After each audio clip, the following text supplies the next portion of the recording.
I want to talk about internet privacy because I don't think it exists, and I think a lot of people talk about it for some reason. It's like a meme or something like that. I don't understand it. The concept of internet privacy is that you, in your on your computer or wherever you're located, get to go out on the internet and do whatever you like, and then come back. And by come back, I mean like retrieve this information and bring it back to your screen, bring it to your monitor, and no one be the wiser.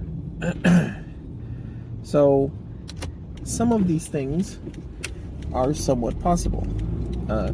If you were to, well, like perhaps in the early days of the internet, when people were like, hey, who cares? Why would we keep track of log data for what a random user is doing randomly at a random time of the day? Storage is expensive. Why would we keep track of that data for any reason? And at that point, you might have been able to get away with some of that stuff. But that is absolutely not the case now, and there have been efforts to progress the meme of internet privacy, I think. I'm not sure how I would describe it, but I do know I work for this is a 100% anecdote, so take it for what it's worth. I'll give you double your money back if you want. He said that they were working on a Tor style browser, a private style browser, and that data was being transmitted to whatever 3-letter agency. They were part of a governmental agency, and you know they're not supposed to be doing this, but whatever. But what they were doing was not necessarily tracking people or stopping people tracking technically, but they were keeping track of what people wanted to be private. And that stuck with me as something that made a lot of sense. They weren't interested in, you know, Bob Johnson is doing this because he wants no one to know about this privately. They wanted to know what are the things that people talk about when they believe they are being private, and what are the topics that they talk about when they think they are private. And what do they speak about in what they believe is privacy? The other thing is, the concept of privacy on the internet doesn't make any sense like from the beginning. You don't have an expectation of privacy with strangers. And if you have a scenario where you actually know somebody and you want to communicate with them in a secure fashion, doing so over the internet is necessarily a terrible idea. It's infinitely worse than going over and talking to them, having a physical conversation with them. Now, what if they're on the other side of the world and you need to trade information with them at an extremely fast speed, and you need to be, that information is so sensitive that it needs to be completely private, untraceable, unbreakable, all that stuff. That is a very rare scenario, and if you are in that scenario, I guess you could use PGP. That comes with a lot of caveats and stuff, but you might as well just use a one-time pad. That's 1,000 times easier than setting up PGP. I don't understand. You know, yes, there has to be a key exchange, but there's a key exchange when you physically meet somebody. And when you physically meet somebody, physically meeting somebody is something of a requisite for trusting them. And people need to get that into their skulls, because this is why I'm telling you, internet privacy is an oxymoron. It doesn't make any sense. Let's see. Yeah, pretty much. If it's on the internet, it's public. It necessarily passes through lots and lots of channels. We'll encrypt the data securely, privately, whatever. Yeah, maybe, probably. There's a lot of mathematical reasons why it's probably pretty secure. But the information, the context of the information of you having direct communication with someone else in a specifically encrypted fashion that's a data point. That's information. Yes, they can't read exactly what it is, but what are you going to do with it?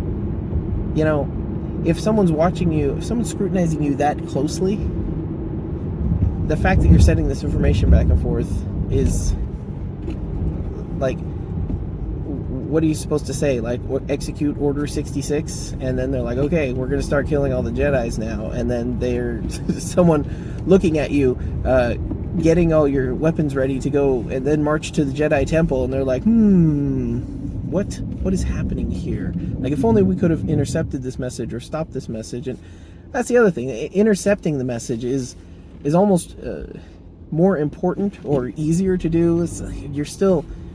You're traveling public roads, essentially.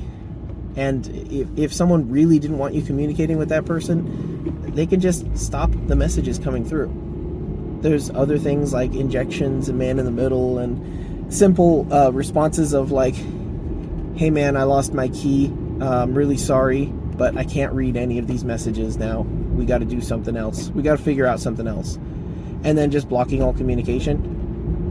Like, it's very plausible. There's so many opportunities for this because there's no trust in this data being transferred out on the internet. Also, there's fun things like super cookies. Super cookies, if you don't know about them, are basically ISP level tracking, such that your data might get a hash run on it or something, and then that data can be tracked moving around. It might even be wrapped in its own header or some other bit of metadata.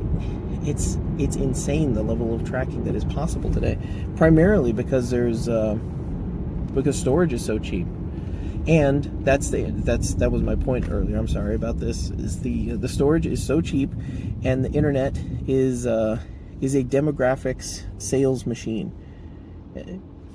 Like I said, in the early days of the internet, someone would be like, yeah, why would we save this data? It means nothing to us, and it costs us money to keep it. Well, now it costs almost nothing to keep it, and it means everything to everyone. Everyone wants this data. And you know who wants the data the most? Who is the #1 purchaser of demographic data in the United States? Or in the world, I should probably say. I have to see if it's the world, but it's the U.S. government. They buy all this stuff. They're very interested not only in what you think, but what you think when you think no one's listening. And that is the biggest thing right there. They took the conversations that would have been had around with a couple of with a group of military-aged males in a pub, and said, hey guys, wouldn't it be a lot cooler if you did it on the internet, where we can track you, where it's easier to talk, and you can send dank internet memes to each other? Wouldn't that be a lot cooler? Now, speaking of memes here, there are protocols that I recommend. There are applications that I suggest for this kind of communication. There's layers of security. First of all, I guess this is the part where I talk about actual internet privacy, or if it actually exists. So the caveat to this is, if glowy boys want to get inside your wallet or inside your brain, they will. Like, if they want to hard enough, they just will. That's not. So keeping a lower profile is a much better idea than sticking your neck out and saying, look, I use PGP, you can't break it. I don't know why you sound like that. It's probably because I guess it's what you're saying. You're just an idiot. So maintaining a low profile, encrypting your traffic, talking only to people who you actually trust, and if you have something that's super important and super, possibly super illegal, talk about it in person. This is not rocket surgery, okay? And if you have someone who keeps trying to push the conversation onto the internet and keeps trying to get you to say stuff on the internet, are you figuring it out? If they're ready to, if you have nothing and they have everything and they want to help you do a thing, Eh? Are you figuring it out? This is... It's so stupid. It's so ridiculous. Besides, what do you hope to accomplish with someone who is remote anyways? Like, if you had actual things that you wanted to do, kinetic action, are you going to say, hey, I know that we talked about this last night, in your billiard room with the music turned up, but let's reiterate all our points on Discord, on our private Discord channel. I don't know, all these applications that are like attempting to be private and saying they're private, and they're run by someone else. It's probably the US government. Like Tor browsers, exit nodes are just being taken over by the US government. It's just like, what do you expect? What do you think? And if you're wondering if I have Bible for it, I do have Bible for it. What you whisper in secret will be shouted from the rooftops. Everyone will know at some point. And it's possible everyone will know everything. There's still the potential for Facebook to just go nuts and start selling everything that they have at the bargain basement prices, which would be really interesting. What's much more likely is the cognitive decline results in poor internet security and a whole bunch of stuff just getting leaked. Imagine the demographic data of tens of millions of people from Facebook being leaked online. Demographics, preferences, things that they're interested in, that they don't want you to know that they're interested in. All of it. Imagine that. Right. So, Signal. I like Signal. You still shouldn't have. If you have important data, you should not turn it into ones and zeros.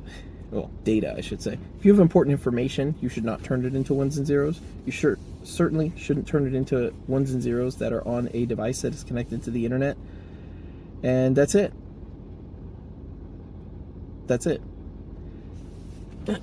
You should have all your communications in a private channel.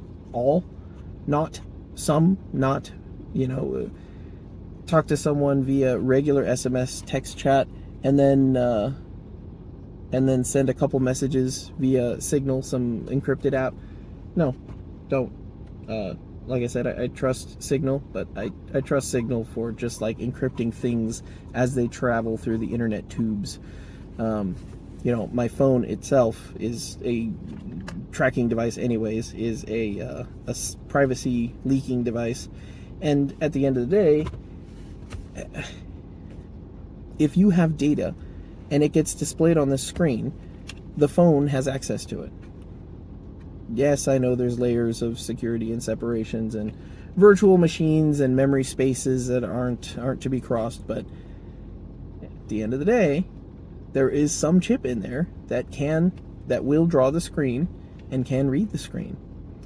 And when you imagine the possibility of, well, this is super secure and this is protected data and this is encrypted, well, once it's displayed on the screen, it needs to be readable to these. And once that happens, it's not really encrypted now, is it? Now, screen scraping hacks are very targeted, I think. But for the most part, you should just try to encrypt everything. You should try to get your family to encrypt everything. You should try to have all of your communications encrypted over this stuff. It is the only way you should operate at this point. And then, after you've done all that, you need to recognize that this information may still, you've gone from zero security. It's like negative security. If you're just sending emails out and they bounce through all kinds of servers everywhere where they're just scraping the data off of it and seeing what your interests are and what you're talking about.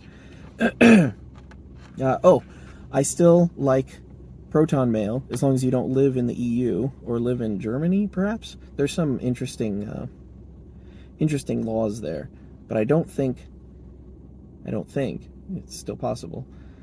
I don't think that if you have communications between ProtonMail accounts, I don't think that information goes anywhere, and you're able to access it encrypted through whatever browser, which browsers are not very trustworthy anyway, so take that with a grain of salt. But it's a significant improvement. So, you can communicate ProtonMail to ProtonMail account. That would be great. Signal is great, especially for like mobile communications and stuff like that, and sending subversive memes to each other. But if you have anything to really talk about, then you need to do it in person. And if you can't, you need to do it with a one-time pad. And that's it. One-time pads are unbreakable. They're a little bit more cumbersome to handle, but like I said earlier, storage is cheap. You know how much key you can store on 128 gigabyte SD card? More key than you can send books to each other. That'd be pretty boring to decrypt, but whatever. The options are out there, and some of them are a little bit more cumbersome, some of them are a little bit more easy. But what will always exist is the very loud, very aggressive marketing of the thing that's easier. That'll always exist. And do you know why it'll exist? It exists because someone wants that information. They want you on their servers. They want you on their service. They want you on their honeypot. They want you routing all your traffic through the VPN. They want you routing all your traffic through the VPN so they can find out what you do when you think you can't be seen.